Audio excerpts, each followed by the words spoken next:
Alright, so now we're going to talk about the collators, and this is a unit set collator.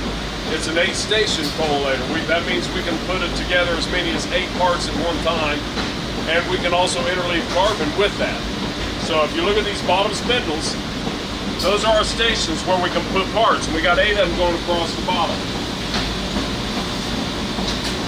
The next spindle you see coming up, these are our carbon stations. So if the job does have carbon, that's where we'll weave the carbon in and interleave it with the form. Now you can see right now we got our job on that we printed. This is the 2-part, and we've got it weaved up coming through here. And it's got a dancer on here, just like on the printing presses. And that dancer helps take up slack. So if it overfeeds or underfeeds, that dancer will make the adjustment so that the forms stay together and it doesn't pull on anything.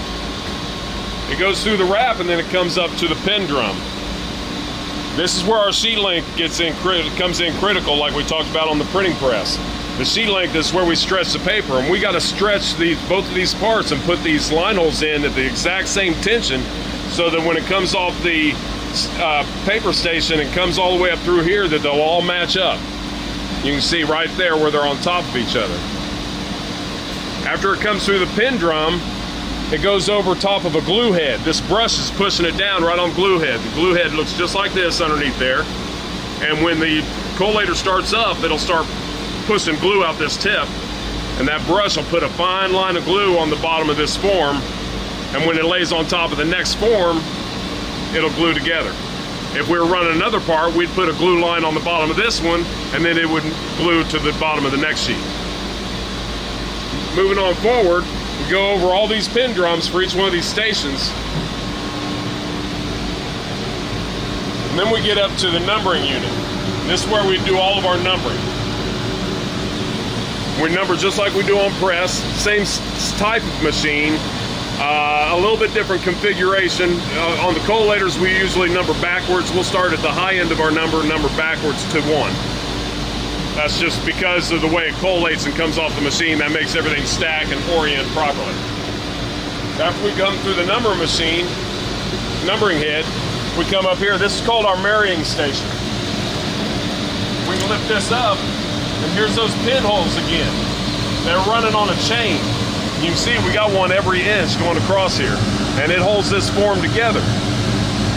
Meanwhile, the glue's drying underneath there, and that kind of keeps everything nice and tight and snug and in line. We also have a position here where we can set up a slitter wheel. It's a blade that we can mount on here, so if we want to trim the line holes off and have an edge glued effect, this is where we would do that. Trim the line holes off, they go down this chute and out to recycle, and we put a glue line down below it, and then we got a edge glued form, and some customers prefer that. The next is our cutoff head. This cutoff head is very similar to the perf cylinders that we run on the printing presses. This is a 22-inch collator, so all the positions on here are in multiples of 22. 11-inch, 5.5, 7 1/3, 3 2/3, so on. So we can cut the form to size right here. And here we go. There's our form. Cut to 5.5 width with a glue line up top. Now this is set up right now, so it's not the best quality, but we'll get this thing fired up and going, and we'll have a good form coming off. Stub will tear off.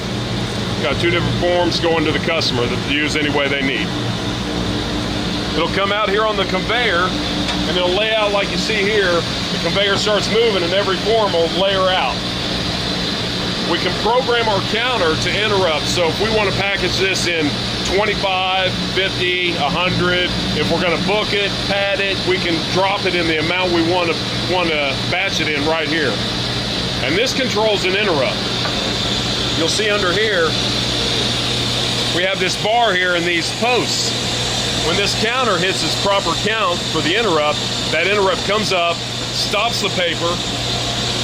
The rest of it will go through dropping the jogger, and it'll drop it down on the conveyor, and it'll feed it out to wrap, and then this stop will release, and the next set of forms come through. When the counter hits its count again for the amount we're batching, that interrupt comes up again, and it sets off the next stack.